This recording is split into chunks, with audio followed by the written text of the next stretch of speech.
उसका 18 पासून ते 22 पर्यंत, उसका 18 से लेकर 22 तक हम पढ़ेंगे। मार्क अध्याय 2, मरकुस अध्याय 2, मार्क अध्याय 2 त्याचा 18 ते 22, उसका 18 से लेकर 22। मार्क चैप्टर 2 वर्स 18 to 22, मरकुस अध्याय 2 उसका 18 से लेकर 22 तक। यूहन्ना के चेले और फरीसी उपवास करते थे। अतः उन्होंने आकर उससे कहा, यूहन्ना के चेले और फरीसियों के चेले क्यों उपवास रखते हैं, परंतु तेरे चेले उपवास नहीं रखते? यीशु ने उनसे कहा, जब तक दूल्हा बरातियों के साथ रहता है तो क्या वो उपवास कर सकते हैं? अतः जब तक दूल्हा उनके साथ है तब तक वे उपवास नहीं कर सकते, परंतु वे दिन आएंगे जब दूल्हा उनसे अलग किया जाएगा और उस समय वो उपवास करेंगे।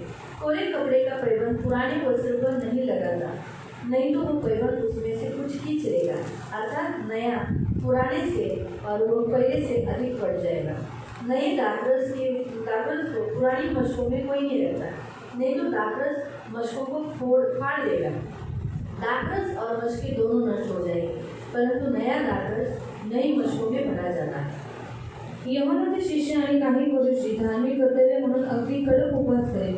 एके दिवशी काही लोक येशूकडे आले आणि त्यांनी त्याला विचारले, यूहन्नाचे व पुरुषांचे शिष्य उपवास करतात, पण तुमचे शिष्य उपवास का करीत नाहीत? यावर येशूने उत्तर दिले, लग्नाच्या मेजवानीत वर त्यांच्याबरोबर असताना पाहुणे उपाशी कसे राहू शकते?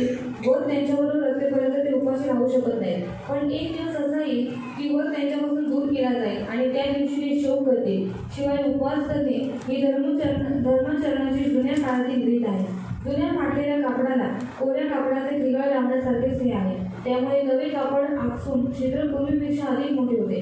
जुन्या बुधल्यात नव्या द्राक्षरस भरू नये हे तुम्हाला समजते, कारण तसे केल्यास बुधले फुटून जातील, द्राक्षरसही सांडेल आणि बुधल्यांचाही नाश होईल। नव्या द्राक्षरसासाठी नवेच बुधले असले पाहिजे। आपण डोळे बंद करून प्रार्थना करू। हम आंखों को बंद करेंगे, हम प्रार्थना तारणारे गोड पवित्र सेनाधीश वचनाची वेळ आम्ही तुझ्या हातात देतो। वचनाच्या द्वारे तू आम्हाला आशीर्वादित करणारा तू आमचा देव आहे, म्हणून प्रभू वचन आम्ही ऐकण्यासाठी आणि वचन जे ऐकतो तसंच पालन करण्यासाठी सहाय्य करा, प्रभू येशूच्या नावाने आमेन।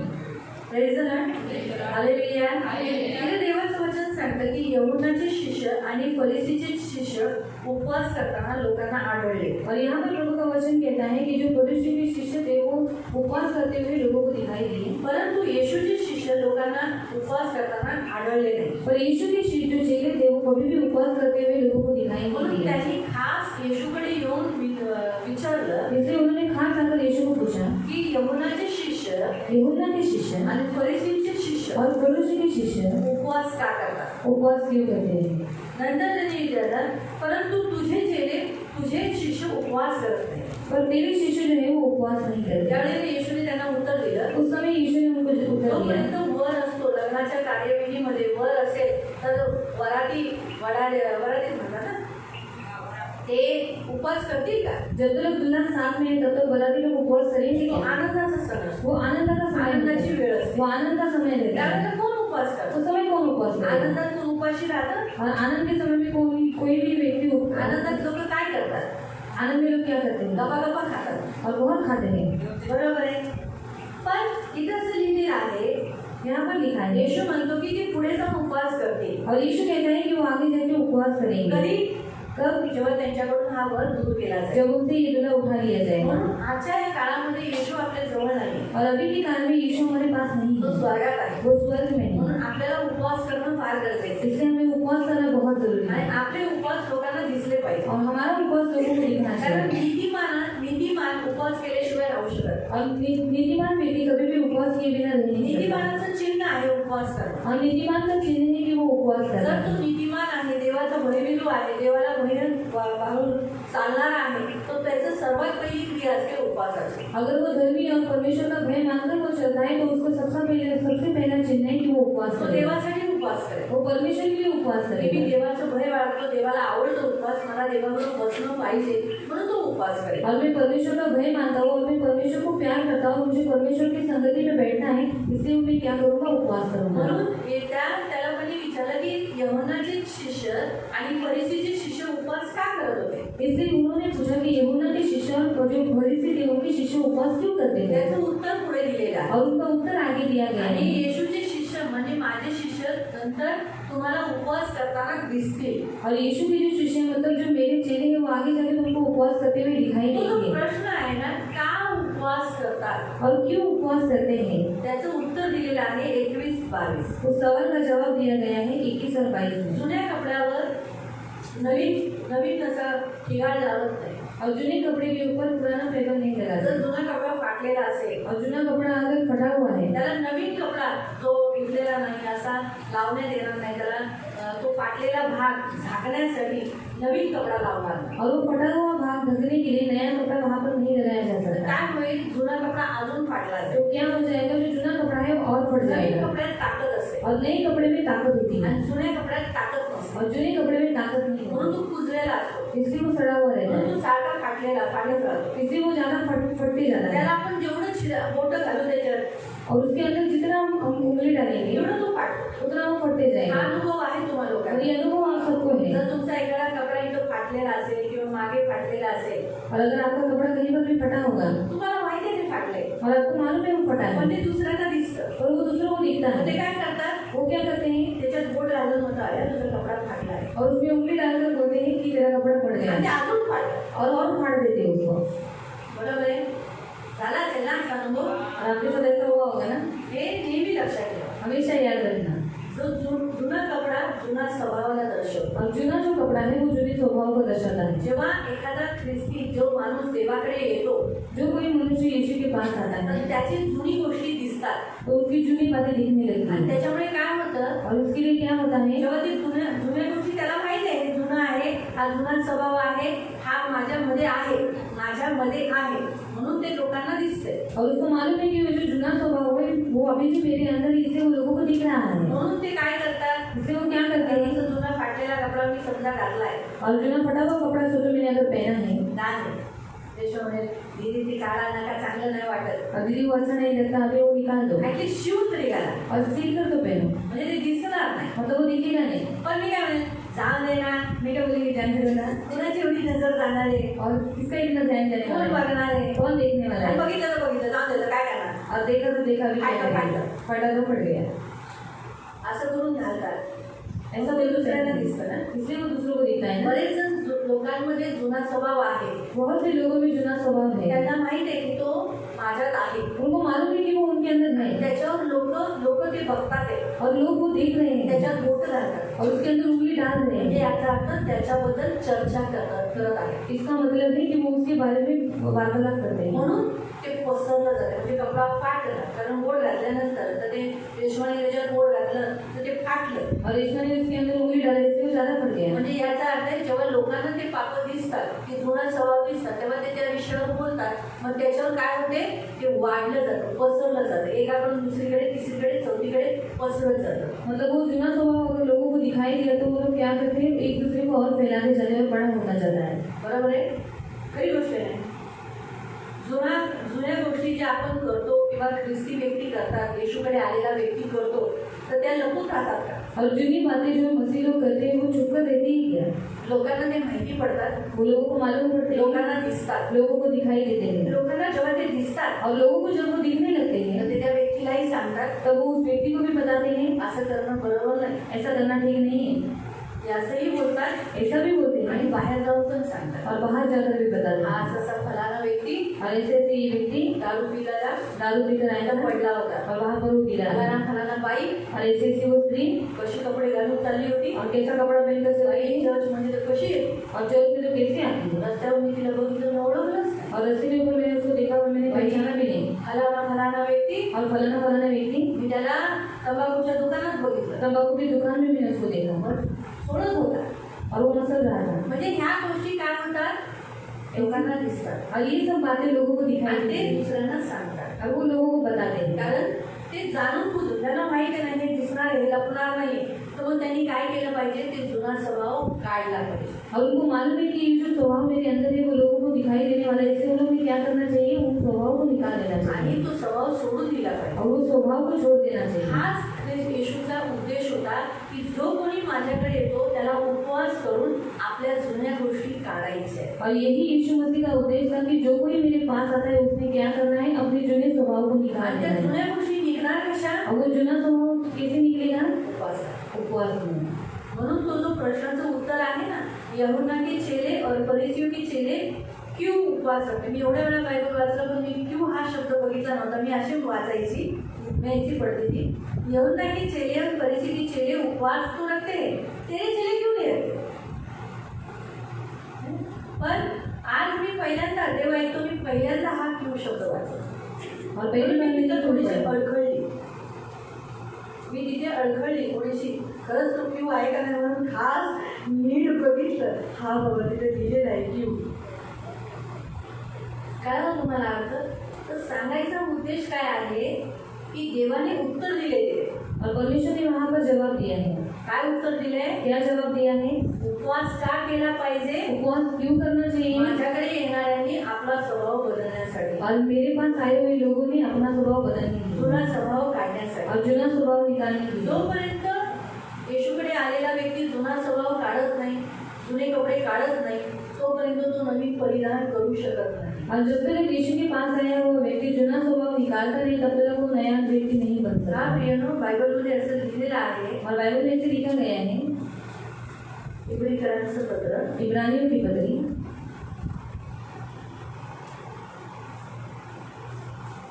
8वां अध्याय अध्याय 8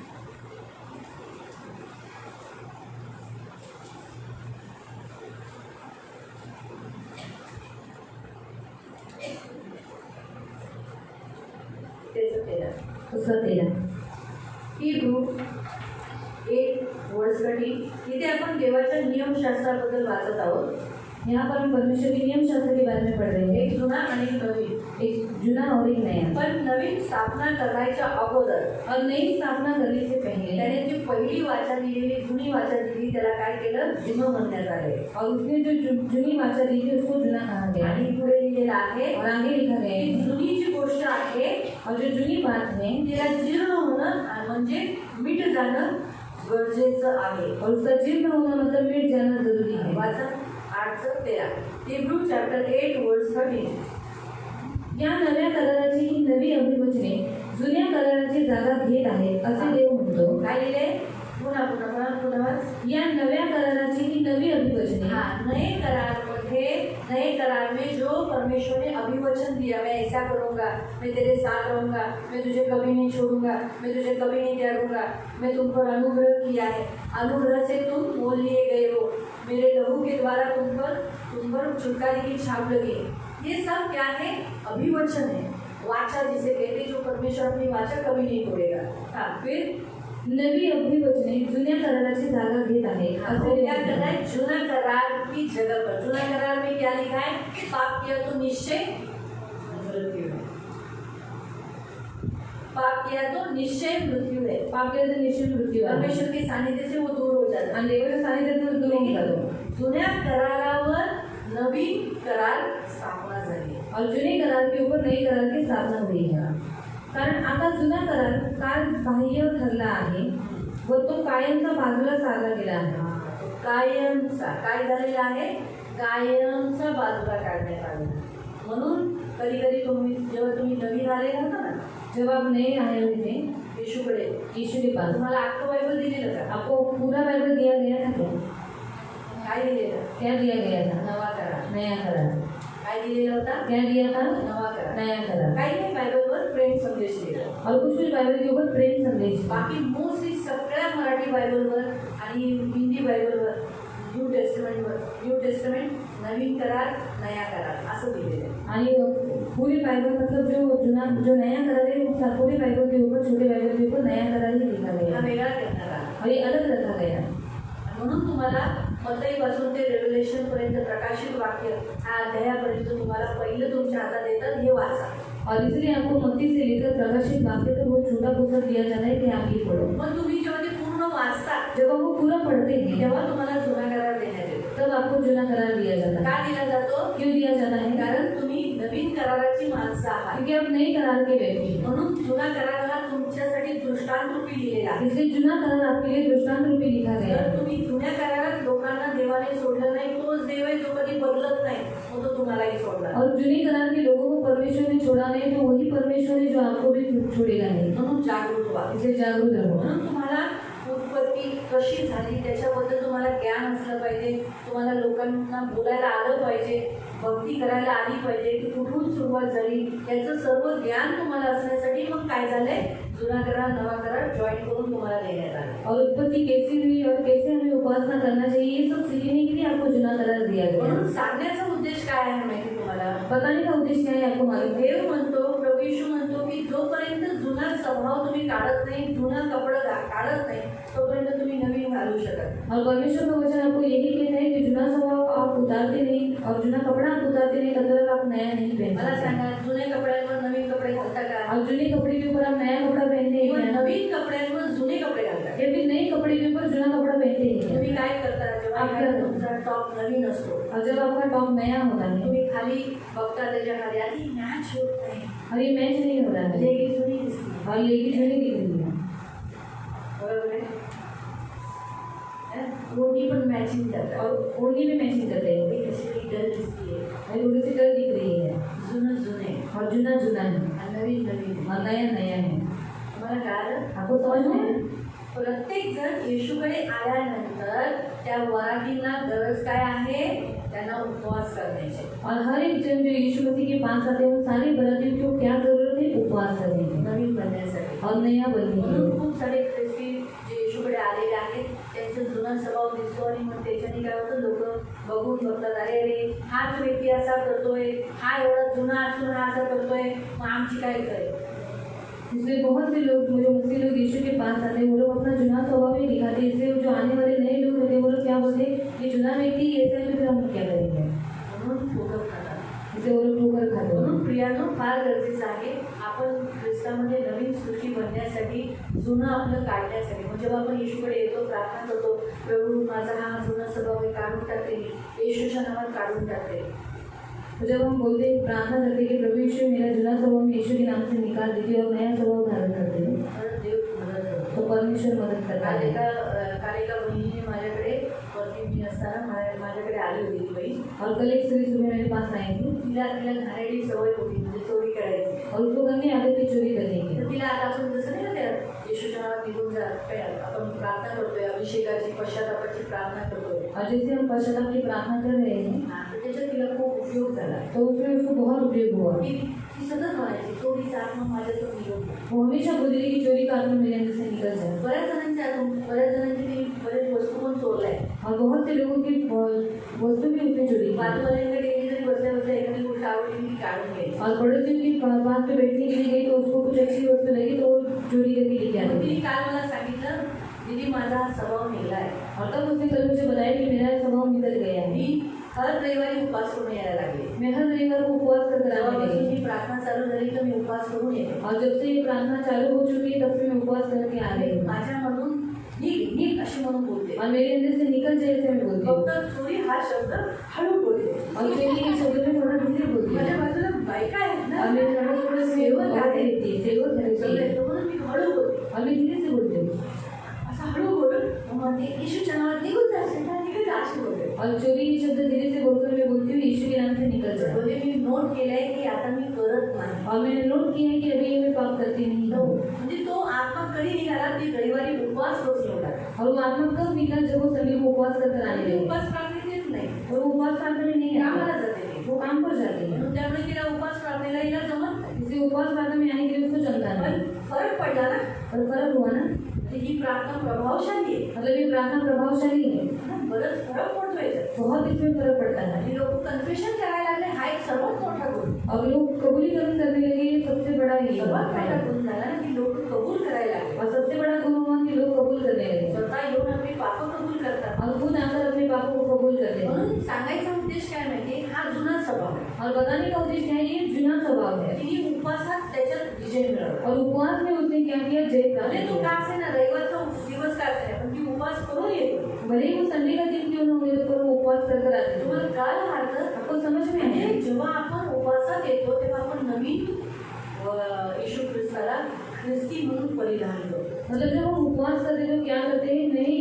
नई रीति से यीशु मसीह को धारण करते हैं। म्हणून जुनं, आता मी वरती एक सफेद कपडा घालते रविवारची, बघितला ना? और सुबह में सफेद कपड़ा पहनती हूँ तर संडे को। माझी ही ओढणी आहे ना जुनी दिसते, और ये मेरा जो दुपट्टा है वो जुना दिखता स्कार्फ है जुना दिसतो और स्कार्फ मेरा जुना दिखता आणि है ते थोडं वाईट दिसते और वो पूरा वाइट दिखता है मॅच नाही होत. और वो मैच नहीं होता. तसंच आहे म्हणून एकाच ठिकाणी मी जुनं पण घातलंय नवीनही घातलंय और एक ही जगह पर मैंने जुना भी पहना है और नया भी पहना है. म्हणजे बरोबर मॅच नाही होत. वो बराबर से मैच चांगलं नाही दिसत. वो अच्छा नहीं दिखता. तसंच आहे ख्रिस्ती लोकांमध्ये जुना स्वभाव आणि नवीन स्वभाव दोन्ही संगीत चांगलं नाही दिसत. और वैसे ही मसीहों के अंदर भी जुना स्वभाव और नया स्वभाव दोनों में मैच नहीं होता. हे आज देवाला म्हणायचं म्हणून उपवास करायचा. इसलिए उपवास करना है. उपवासामध्ये दुसरी गोष्ट दुसरा पॉईंट सांगितले 22 वचन. और 22 वचन में पढ़ेंगे. नवीन द्राक्षरस म्हणजे नवीन गोष्टी और नया द्राक्षरस मतलब नई बातें. ह्या बायबल मधल्या नवीन गोष्टी और इस बाइबल में की नई बातें. ते आपण जर जुना स्वभाव आहे आपलं जुनं मन असेल तर ते ऍक्सेप्ट नाही करणार. और अगर हमारा जुना मन रहेगा तो उन नई बातों को वो एक्सेप्ट नहीं करेगा. जुना स्वभाव धारण नाही करणार. और जुना स्वभाव येशूच्या गोष्टी ग्रहण नाही करणार. और यीशु की बातों को वो ग्रहण नहीं करेगा. त्यांना असं वाटेल अरे बाबा हे असहनीय अशक्य गोष्ट आहे, कठीण गोष्ट आहे. और उनको ऐसा लगेगा कि यह असहनीय बात है, असंभव बात है. जसं उदाहरणार्थ एखादा जसं मध्ये फंड चालू निघाला और जैसे फंड का नियम निकला तो था बऱ्याच जणांना तो मॅच सूट नाही झाला. त्यांना ती नवीन द्राक्षरस ऍक्सेप्ट नाही झाला. और बहुत से लोगों को वो सूट नहीं हुआ, मतलब वो नया द्राक्षरस उनको वो सूट नहीं लगा. त्याच्यावर किती चर्चा झाली और उसके ऊपर कितनी सारी चर्चा हुई है ना. आपापसामध्ये खूप चर्चा झाली. और आपस में बहुत चर्चा हुई. जसं उदाहरणार्थ दफनविधी. जैसे उदाहरण के तौर पे जेव्हा दफनविधी. दफनविधी हा विषय निघतो जैसे दफनविधी के विषय निकलता है त्यावेळेला बऱ्याच घरांमध्ये हा विषय निघतो. गेले बघते जसं काही मावशींना मी विचारते आता मावशी तुमचं वय झालेलं आहे और बहुत सारी मौसी को पूछती हूँ कि अभी अपनी उम्र हो चुकी है शाळेत कधी जाल तर और कभी गई तो घरात बोलून ठेवा और घर में बोल कर रखना. दीदी जाळून द्या काही करून द्या. और दीदी कुछ भी करो, चला तो मेरे कुछ मावशी मावशी. तुम्ही किती वर्षापासून येतात मतलब मौसी आप कितने साल से चर्च में आ रहे हैं आणि आताही तुमचे हेच विचार. और अभी भी आपकी यही सोच.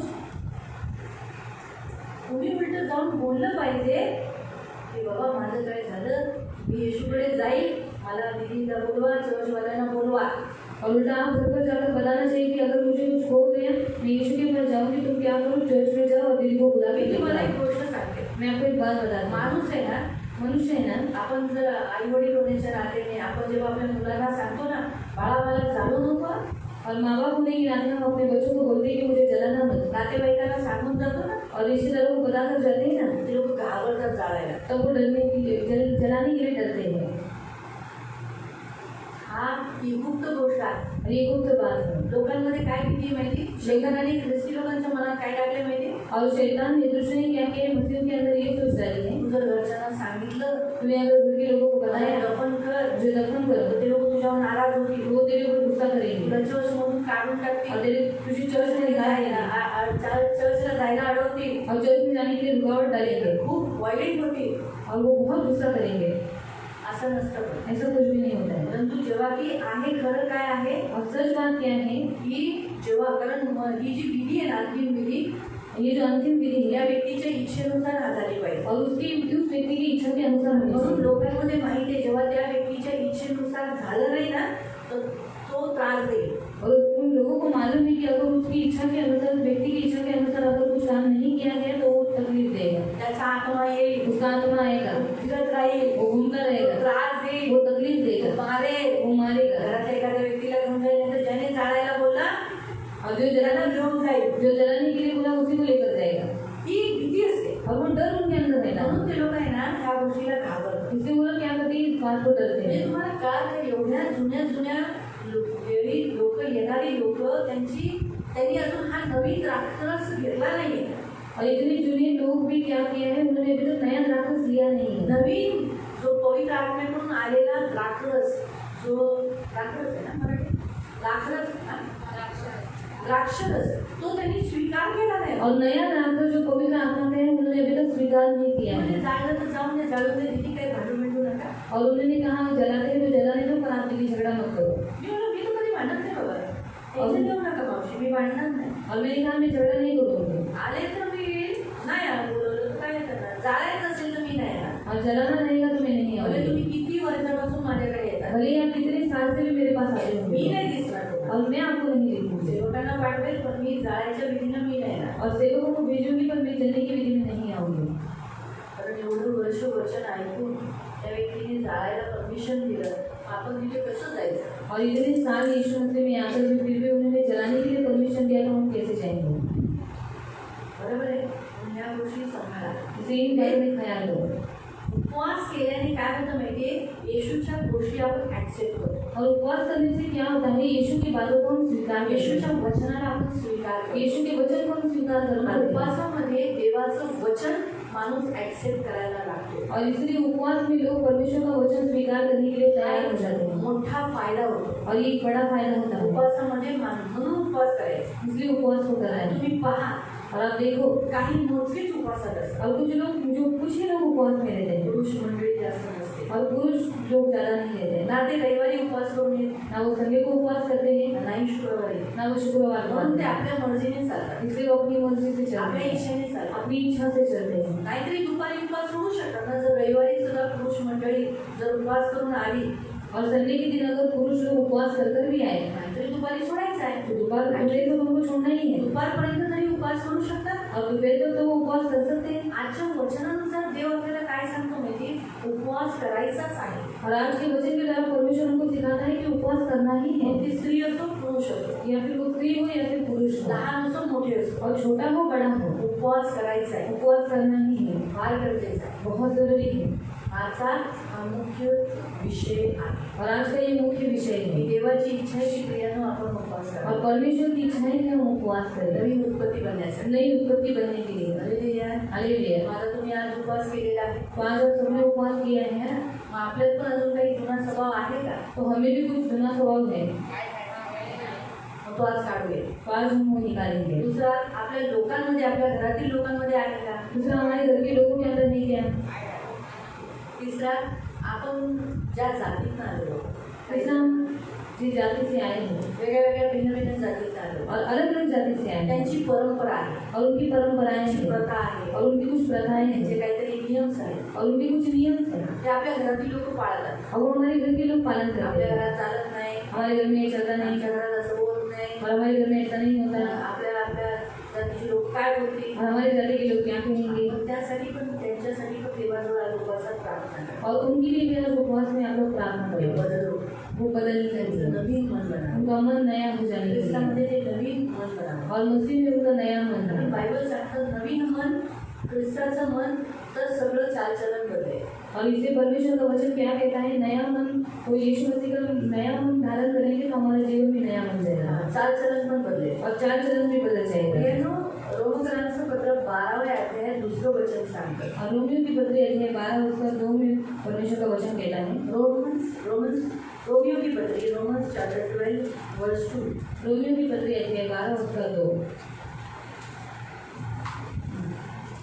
इतर या जगाच्या चालीरीतींची समरूप होऊ नका. हा, म्हणजे या जगात जे काही चालतात, जगात काय काय करतात त्याच्यानुसार आपण नाही करायचंय. तर आपल्या मनाच्या नवीकरणाने स्वतःचे रूपांतर होऊ द्या. आपल्या मनाचे नवीनीकरण, म्हणजे तुमचं मन नवीन झालंय, मन चेंज झालंय, ख्रिस्ताचं झालेलं आहे. ख्रिस्ताचं झालंय तर मग काय करा, त्यानुसार तुमचं चालचलन होईल. आता ख्रिस्ताचं मन आहे, मसीह का मन है, म्हणून मी काय करणार, इसलिए मैं क्या करूंगी, तपस्विरीला ऍक्सेप्ट करणार, और दफन विधि को स्वीकार करूंगी, उपवासाला स्वीकार करणार. उपवास को स्वीकार करूंगी. कारण येशूने या गोष्टीचा विरोध नाही केलाय. क्योंकि यीशु मसीह ने इन बातों का विरोध नहीं किया. कारण ख्रिस्ताचं मन असेल, ख्रिस्ताचं मन परिधान केलंय, माझं नवीन मन झालंय, तर माझी चालही तशीच असणार. और मसीह का मन मेरे अंदर है और मैंने नया मन धारण किया है तो मैं उसके अनुसार ही चलूंगी. जुनं मन आहे म्हणून जुनी चाल आहे. और जुना मन है इससे जुनी चाल है. म्हणून मन नवीन झालं पाहिजे. इससे मन नया होना आणि चाहिए. नवीन मन ह्याच्यामध्ये उपवासात होतं. और नया मन ही उपवास में ही होता तर है. आपण उपवासात नम्र होतो. क्योंकि हम उपवास में नम्र हो जाते हैं. कडक पोळ्याला, कडक जो पिठाचा गोळा असतो ना, और कड़क जो आटे का गोला होता है त्याला तुम्ही नरम कसं करता? उसको आप नरम कैसे करते हैं. काय करून, पाणी टाकून त्याला मळता ना. और पानी डालकर उसको मसलते हैं. मग पाणी काय आहे, तो पानी क्या है, वचन. वचन. म्हणून रविवारच्या दिवशी, शुक्रवारच्या दिवशी, उपवासाच्या दिवशी तुमच्या घरामध्ये किंवा तिथे जेव्हा तुम्ही उपवास करून येता ना, तर तुम्हाला वचनाचं पाणी मिळतं. आणि मग काय होतं, म्हणलं जातं, म्हणजे काय केलं जातं, तुम्हाला मारलं जातं, ते वचन तुम्हाला मारतं। जब आप उपवास करके यहाँ पर आते तो परमेश्वर का वचन का पानी आपको मिलता है, वो वचन आपको मारता है। मारतं ना, मारता है ना। पहिल्या सेक्शनमध्ये नाही का मारलं, आपण याचं काढतो त्याचं काढतो याचं काढतो लागलं ना, म्हणजे आपण पण असं बसताना बोलतो। और पहले शिक्षण में नहीं कि वचन ने आपको मारा, कि जब आपको बताया गया कि आपके अंदर ये स्वभाव है कि यहाँ वहाँ का निकालते, तो आपको वचन लगा और आपको लगा कि नहीं ये बातें नहीं करता हूँ। मला एक बहीण बोलली की और एक बहन मुझे बोली, एकाच एरियात राहतात, एक ही एरिया में रहते हैं म्हणजे आहो तुम्ही एकाच एरियात राहतात असं बसायचं, संगती फेलोशिप करायची, संगती करायची। और एक ही एरिया में रहते तो एक दूसरे के साथ संगति करना है, एक दूसरे के साथ बैठना है। मला दीदी एक संगती केली ना, माझ्याकडून लय पाप होतं, और एक संगति में अगर मैं बैठी ना तो मेरे से बहुत पाप होता है, आणि एवढं पाप होतं की नंतर मी आजारी पडतो। और इतना पाप होता है कि बाद में मैं बीमार गिर जाती हूँ। मला तुमच्याकडे येऊन पापाची माफी मागावी लागते, फिर मुझे आपके पास आकर पापों की क्षमा मांगनी पड़ती म्हणून है। मी काय करते, इसलिए मैं क्या करती हूँ, त्यांच्याकडून लांबच राहते। और उनसे दूरी रहती हूँ। शेवटी मला काय करत असते, मग शेवटी ती बोलली, तब उन्होंने मुझसे ते कहा, आले ना की ते ह्याचं काढ त्याचं काढ त्याचं काढ काढतात, और वो आई ना तो यहाँ का निकाल वहाँ का निकाल, वो निकालती रहती मी है। हा बोलते हो और मैं बोलती अच्छा। हो, नंतर माझी मुलं म्हणतात झालं तुझं सुरू, और मेरे बच्चे बोलते हॅलो हैं, हॅलो मान हॅलो म्हणजे बिछाना उतारना पडते, और मुझे हिला तो फिर बाद में मुझे बीमारी गिरना पड़ेगा, होणारच तू उतारे, और तो बाद में बीमारी गिरने वाली है। आणि तसंच होतं की मला आजारी पडतो। और ऐसे ही होता है, वो बीमार गिर जाती मध्ये है। मी 4 हात लावून इसलिए वो बोलती है कि मैं चार हाथ तुमसे दूरी त्यांना रहती हूँ। म्हणलं तुम्ही स्पष्ट बोला ना, आप उनको स्पष्ट रीति से बोलो ना, यावं असं नका करू, कि आप ऐसा मत करो, याच्याबद्दल असं नका काढू, इस व्यक्ति के बारे में आप मत बोलो, इसके बारे में मत स्पष्ट बोला बोलो, तुम्ही। स्पष्ट रीति से बोलो। ऍटलीस्ट त्या पापातून ती बाई पण बाहेर होईल ना, एटलीस्ट उस पाप से वो औरत भी बाहर निकली है ना, म्हणजे ती पण मुक्त होईल। और वो भी मुक्त हो जाएगी।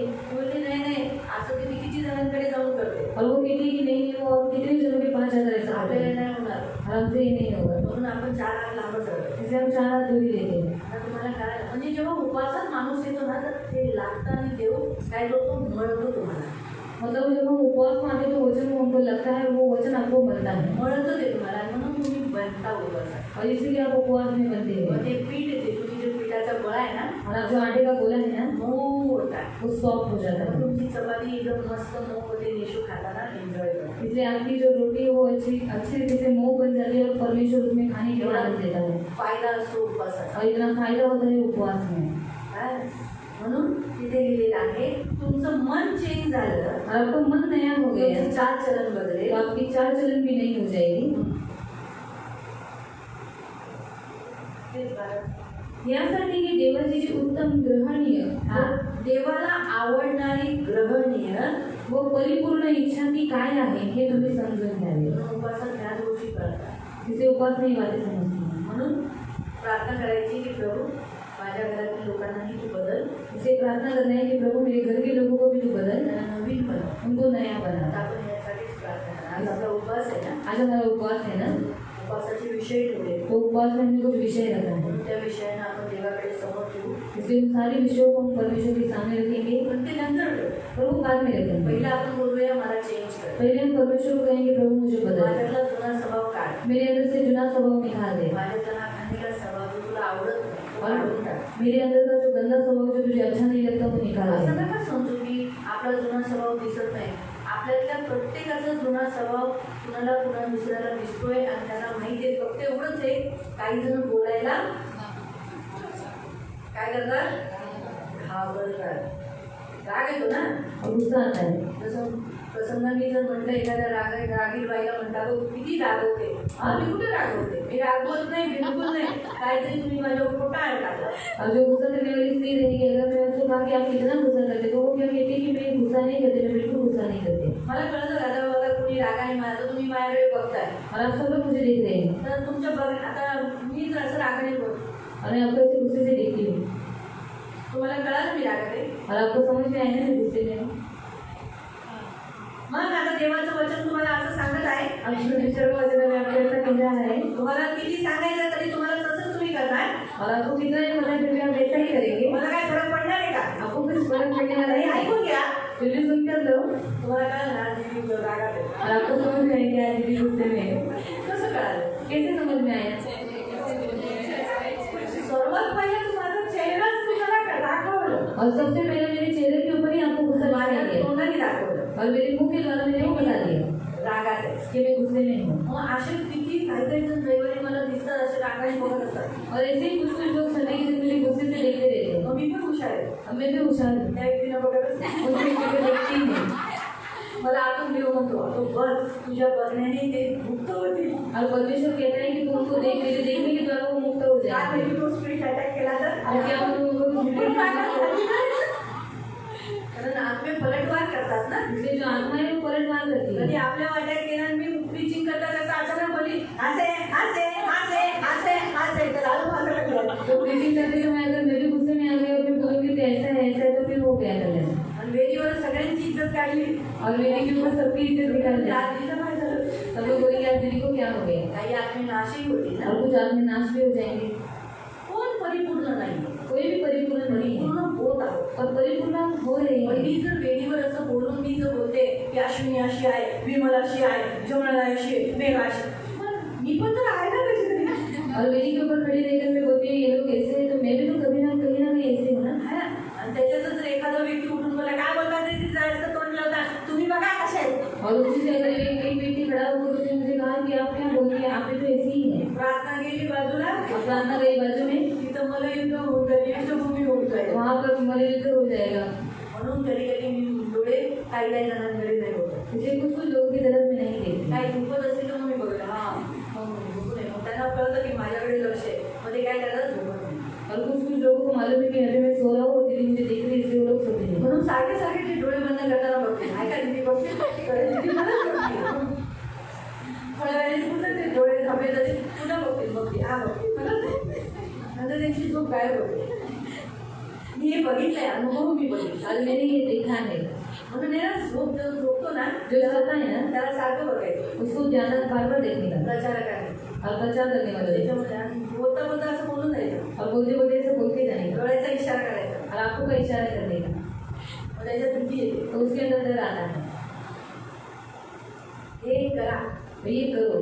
तर म्हणून सांगायचा उद्देश की प्रत्येक जण आपल्यामध्ये जुना स्वभाव आहे. और हर एक जन के अंदर जुना स्वभाव है। शक्यतो कधी कधी जसं तुम्ही फाटलेलं असेल और फटा हुआ होगा ते दिसतंय तुम्हाला. वो आपको दिख रहा है। तर शक्यतो काय करा शक्य तो क्या करो प्रेमाने जाऊन त्याला बोला. और प्यार से जाके उसको बोलो। फाटलेले और दर्द पड़ गया है थोड़ा सा म्हणजे प्रत्येक आपण घाबरून बोलत नाही ना. और हम डर कर नहीं बोलते ना।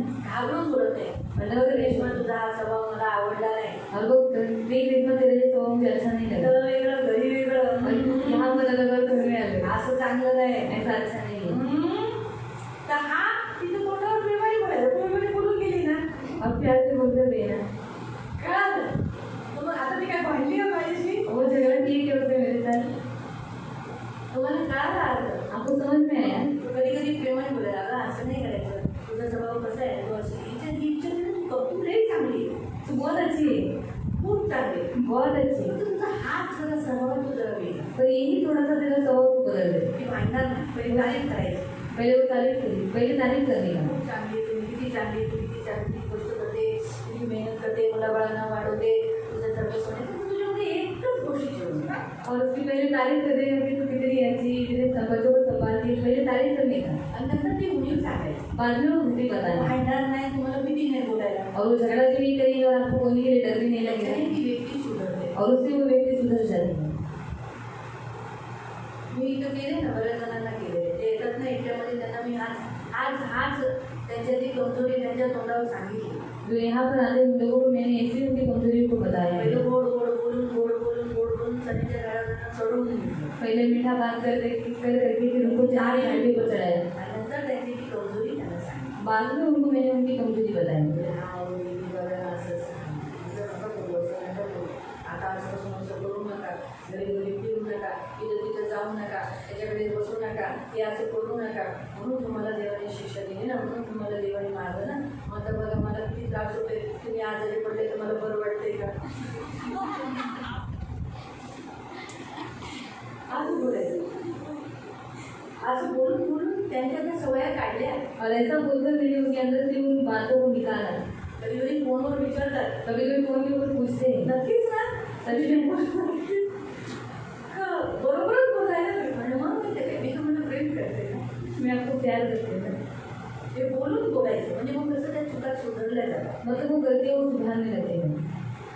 मग कधी कधी असंच चण्याच्या झाडावर चढवा, म्हणजे चण्याचं झाड म्हणजे चांगलं चांगलं बोला, त्यांचं चांगली चांगली कामं दाखवा. तुम्ही किती चांगला माणूस आहात, नवऱ्याला पण बोलू शकता. तू किती चांगला आहे, सगळं काही चांगलं आहे, तुझ्यासारखं कोण आहे, मला तुझ्यासारखा नवरा भेटलाच नसता. फक्त तुमची एकच चूक मला आवडते, तुम्ही काम करून खातात माझे पैसे. और पति के मामले में ऐसे ही करने का, उनके मामले में अच्छा बोलने का कि आपके जैसा पति मुझे मिलता ही नहीं, ऐसे करके उनकी तारीफ करके बाद में बोलने का कि मुझे सिर्फ आपकी एक ही बात अच्छी नहीं लगती कि आप काम पर जाते नहीं और पैसा मेरे हाथ में ला के देते हैं. काश तुम्ही जर कमवलं असतं, तुमच्यासारखा ताकदवर कोण आहे का? काश अगर आप कमाने लगते, आपके जितना ताकतवर कोई नहीं है. कोणच नाही. तुमच्या समोर कोण उभा नाही, आपके सामने कौन खड़ा रहेगा? कोणच नाही. कोई भी नहीं. आताच मध्ये मी गेल्या आठवड्यात त्या बाईला सांगितलं, तुझ्या नवऱ्याला असं बोल. और अभी से हफ्ते में मैंने गौरव को ऐसा बताया कि अपनी पति को ऐसा बोल. रविवारी बघ तो चर्च पाहिजे. और संडे के दिन वो एक चर्च में आएगा आणि नवऱ्याला घेऊन आले, नवरा आला होता. और उसका पति आया है. असंच बोलेल प्रेमाने. और ऐसे प्यार से बायका काय करतो, रागाने फटाफट बोलून जातो. और स्त्रियाँ क्या करती है, गुस्से से जल्दी बोल जाती है त्यांना ते आवडत. और उनको अच्छा नहीं लगता. प्रेमाने बोलून जैसे प्यार से बोलता है. त्यांना समजून घेऊन, अरे काय तुमची ताकद आहे, अशी घरात बसून तुम्ही वाया घालवताय. और क्या अपनी ताकत आप वैसे ही घर में बैठकर व्यर्थ करवा काश रहे ती हैं. तुम्ही कामावर वापरली असती तर काय ढीगभर पैसे आले असते. काश उस ताकत का इस्तेमाल आप काम पर जाके करते तो कितना बँकेत जमा झाले असते. बैंक में जमा हो जाता पैसा. एवढं तुम्ही काय बोलायचं. अब क्या बोलेगा. ते बायकोशी शिकव. म्हणजे त्यांची कमजोरी त्यांना अशा रीतीने दाखवायची. और उनकी निर्भरता उनको इस तरीके से बतानी है. त्यांचे मिस्टर 3ला येतात, 2ला येतात, रात्रीचे 1ला येतात, 12ला येतात, उशिरा मित्रांमध्ये बसतात.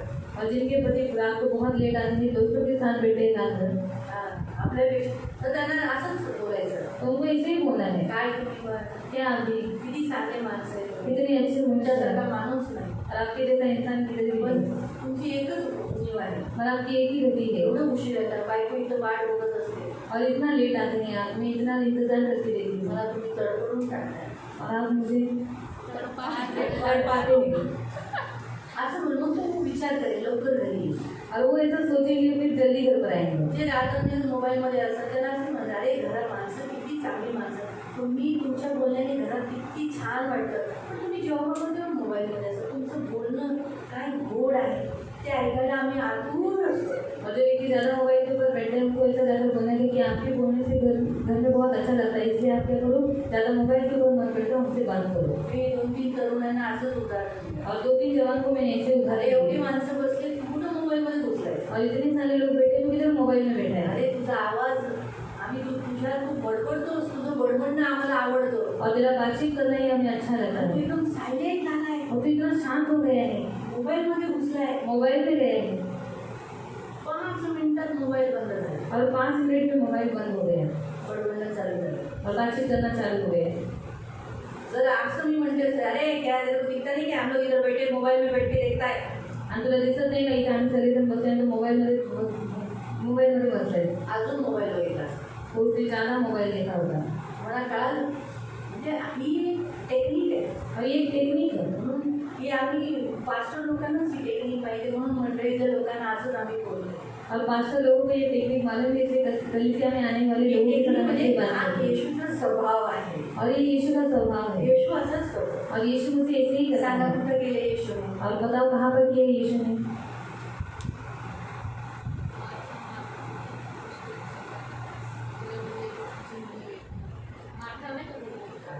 मार्काबद्दल पॉईंट जवळ आहे, ठीक आहे. एक पॉईंट आहे, तेव्हा मार्काची चूक दाखवताना किती प्रेमाने तो बोलला. पहिला तो तिला काय म्हणाला, पहले उसने क्या कहा. मार्काने घरात बोलवलेलं. पहिले तिला म्हणाला तू खूप गोष्टीची चिंता कर, और माता को उसने कहा कि बहुत सारी बातों में चिंता कर रही तू है. खूप चांगली आहे, तू खूप चिंता कर, तू बहुत अच्छी है पर तू चिंता कर फक्त रही है. तुझ्या एकच गोष्टी तुझ्या लोणी. और तुझमें एक ही दुखी है. किती प्रेमाने बोलला. और कितना प्यार से कहा उसने. अजून और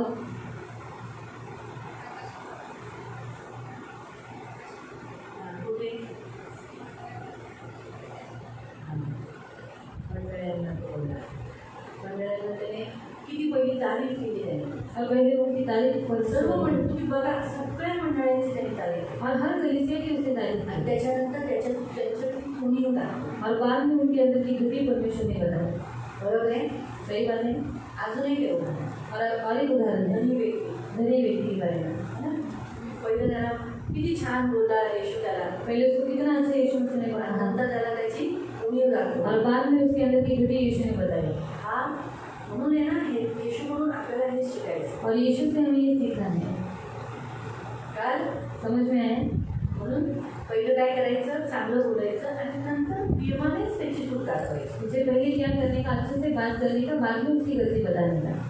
हा देवाचा संदेश आहे और ये परमेश्वर का संदेश है। प्रभूची स्तुती असो। परमेश्वर की स्तुति हो। करूया हम करेंगे। घरात जर आता कधी कोणाच्या चुका बिका दिसल्या घर में किसी की गलती अगर हमको दिखाई दी त्याच्यात बोट घालू नका, तो उसमें उंगली मत डालो, ते फाटेल। वो फट जाएगा। म्हणून काय करा, इसलिए क्या करो, तिथं फाटलं असेल ना जहाँ पर फटा होगा त्यावर असं बोट घाल, किती चांगली तू फिर भी ऐसी है तो, फाटलं और यहाँ पर जरा फट गया है, म्हणजे बोट घाललं की उसमें उंगली डाला तो उधळतं। तो वो फैल जाता है। पण इथं जर असं ठेवलं यहाँ पर ऐसे हाथ रखना झाकलं जातं। तो वो ढक जाएगा। का म्हणून सांगायचा उद्देश हाच आहे, बताने का उद्देश्य यही है। आपल्या लोकांना अशा रीतीने जे तुम्हाला चुका करताना दिसतील ना त्याला प्रीतीने समजवा। जब आपको गलती करते हुए दिखाई देंगे तो उनको प्यार से समझाएं। त्यांची प्रीती चेंज म्हणजे त्यांची चुका प्रीती चेंज नाही होईल, त्यांच्या चुका सुधारतील। मतलब उनकी गलतियाँ सुधरने लगेंगी। तर करूया प्रार्थना। तो करेंगे प्रार्थना पहिलं मी एक पॉईंट सांगत जाईल, और एक पॉइंट्स मैं आपको बताते जाऊंगी। की आपण डोळे बंद करू। हम सब अपनी आंखों को बंद पहिले करेंगे। आपण स्वतःला बनवण्यासाठी करू प्रार्थना करू। पहले हम खुद बनने के लिए परमेश्वर से प्रार्थना करेंगे प्रभु मी पापी आहे, जुना स्वभाव धारण करून चालत होतो। और प्रभु को कहेंगे, प्रभु मैं पापियों में जुना स्वभाव धारण कर चल रही आज हूँ। मला येशू तुझ्याकडे येऊन किती दिवस झाले, और आज मुझे यीशु से तेरे पास आकर कितने साल हो गए, महिने खूप वर्ष झाली, बहुत महीने बहुत साल हो गए, तरी मी अजून जुना स्वभावच घालत चालतो। और फिर भी मैं जुना स्वभाव धारण कर चलती हूँ। मला क्षमा कर। मुझे क्षमा करो। मग तो तुमचा जुना स्वभाव सांगा। तो वो जो आपका जुना स्वभाव है वो परमेश्वर को बताओ। देवाला सांगा, दे हा मी देव अजूनही जुना आहे माझा। और प्रभु को, प्रभु यहाँ मैं गलती करती हूँ, अभी भी मेरे अंदर जुना स्वभाव है।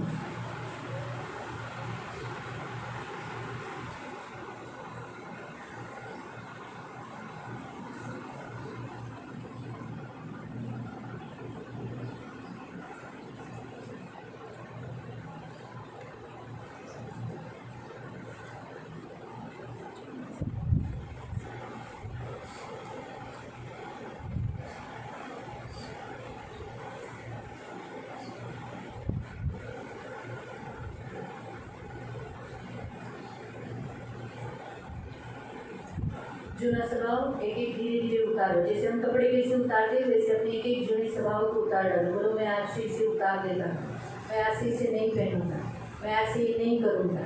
आज से मेरा जुनी बातें जो आपको अच्छी नहीं करती, आपके नाम को नीचा करती है, लोगों को बात करने के लिए मौका देती है, वो बातें मैं छोड़ देता हूँ, निकाल देता हूँ और अपने मसीह को पहनता हूँ। मी माझ्या सर्व जुना स्वभाव जो माझा मी आता काढून टाकतोय, मी यापुढे या जुन्या गोष्टी करणार नाही। मी आता नवीन तुला परिधान करतो, माझा नवीन स्वभाव येशूचा स्वभाव मी घालतो।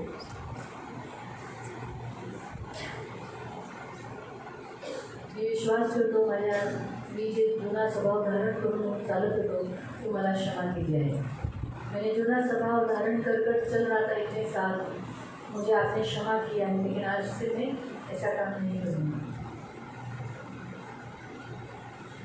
आज के इस उपवास में आपके घर के लोग जो जुना स्वभाव में हैं उनके लिए प्रेयर करो। जो अभी भी जुने स्वभाव में चल रहे हैं, संसार के सदृश चल रहे हैं, उनके लिए माफ़ी मांगो और बोलो यीशु के नाम से मैं तेरा ये स्वभाव निकाल देता हूँ और तुझे मैं मसीह को पहनाता हूँ और आज से तुझे आज्ञा देता हूँ कि ये काम नहीं करना। जैसे उदाहरण अगर सोचो आपका घर का कोई व्यक्ति जुना स्वभाव में है तो वो कौन सा जुना स्वभाव है? जैसे उदाहरण के तौर पर वो चर्च नहीं आता है, काम पे नहीं जाता है, पैसा नहीं देता है, या कंजूस है, या स्वभाव गलत है, प्रार्थना नहीं करता, ऐसा कोई जो हो तो बोलना मैं उसे यीशु के नाम से निकाल देती हूँ और बोलने का आज से मैं तुझे मसीह को पहनाती हूँ। आज से तू प्रार्थना करेगा, आज से सच करेगा, आज से तू काम पे जाएगा, आज से तू पैसा देगा। अगर कोई आपके घर में कोई दारू पीता होगा तो बोला मैं दारू के स्वभाव को, जुने स्वभाव को मैं उतार देती हूँ और यीशु के नाम से मैं मसीह को पहनाती हूँ और आज के बाद तुम दारू नहीं पियोगे, तुम दारू से नफरत करोगे, घृणा करोगे, पवित्र आत्मा को पियोगे, पवित्र आत्मा से परिपूर्ण होगे। आज से मैं तुम्हें पवित्र आत्मा से परिपूर्ण करूँ, यीशु के नाम से मैं तुम्हें पवित्र आत्मा से परिपूर्ण करूँ। इस तरह से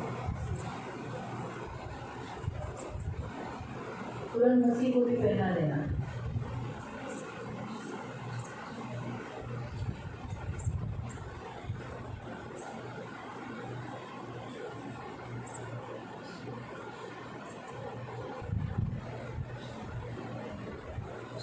और अब अपने जो विषय मेरे उपवास के, आपने जो विषय रखे वो सारे विषय प्रभु को बताना है। तो प्रभु आज मेरा पहला दिन उपवास का है, मैं उपवास में आया हूँ और मैं आज प्रार्थना कर रहा हूँ मेरा ये विषय है, मेरे इस विषय को तू स्वीकार कर। मैं विश्वास करता हूँ तुमने मेरा ये विषय सुना है। आपके जितने भी विषय हैं, आपकी बहन के लिए, माँ के लिए, पिता के लिए, अपने खुद के लिए, अपने काम के लिए, जो भी विषय अपने जमीन काम के लिए, जो भी विषय आपने रखे वो प्रभु के सामने हो। बोलो प्रभु मैं विश्वास करता हूँ कि आपने मेरा उपवास स्वीकार किया है।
पवित्र पवित्र करुणा में प्रेमी पिता प्रभु यीशु के नाम से प्रभु मैं आपके सामने आती प्रभु। हम सब आज उपवास किए प्रभु, और प्रभु आपने कहा उपवास इसलिए करना है ताकि हमें नई सृष्टि बनने के लिए प्रभु नया जीवन जीने के लिए मसीह का जीवन और प्रभु यीशु की सारी बातें ग्रहण करने वाले जन हैं।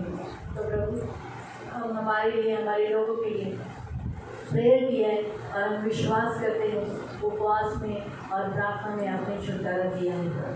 हमने बहुत सारे नाना प्रकार के विषय रखे, वो सारे विषय आपके सामने रखे और मैं विश्वास करती हूँ आपने हम सबकी प्रार्थना, उपवास प्रार्थना सुनी है प्रभु और आप उसका उत्तर जल्दी ही शीघ्र ही दोगे प्रभु, क्योंकि अभी हम अंतिम दिन में जीने के कारण अभी उत्तर जल्दी मिलता है, वो भी जल्दी प्रभु और उसमें विलम्ब न लगेगा प्रभु। धन्यवाद देते हम सभी की प्रभु पवित्र हम सबको यीशु के नाम से प्रभु सभी को आपके हाथों में देते आपका छेदा हुआ हाथ देते प्रभु। आज इस उपवास प्रार्थना में सबको लाया, ऐसे धन्यवाद देते। आज इन्होंने पवित्र पिता आपके दूसरे बच्चों के लिए जो आपके कहलाते हैं उनके लिए प्रार्थना किया है, इन्हें बहुत आशीषित करना, इनके घर में सदा शांति बनी रही।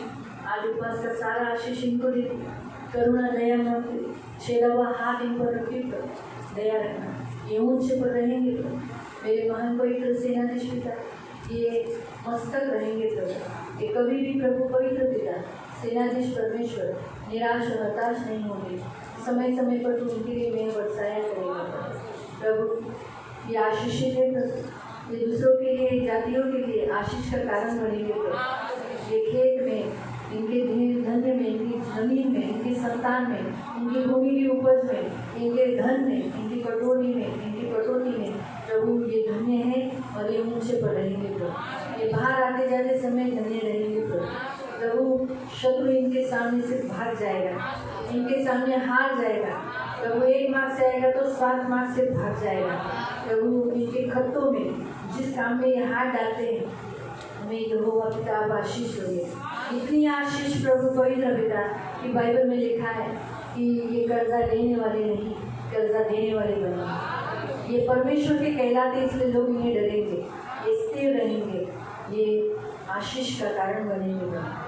आकाश भी उत्तम भंडार खोल कर इनके ऊपर भूमि पर समय समय पर मेघ बरसाया करेगा प्रभु। इन पर हमेशा आशीष रहेगी प्रभु। ये पूछ नहीं इसलिए है प्रभु, ये नीचे नहीं ऊपर रहेंगे। आज ये आशीष में यीशु के नाम से इन सबके ऊपर रखें। धन्यवाद देंगे पिता, धन्यवाद मेरे राजा, आपको विभूति के समान इन सबको संभाले। धन्यवाद देंगे और ये अपने अपने घर जा रहे हैं, इनकी रक्षा करें यीशु के नाम से।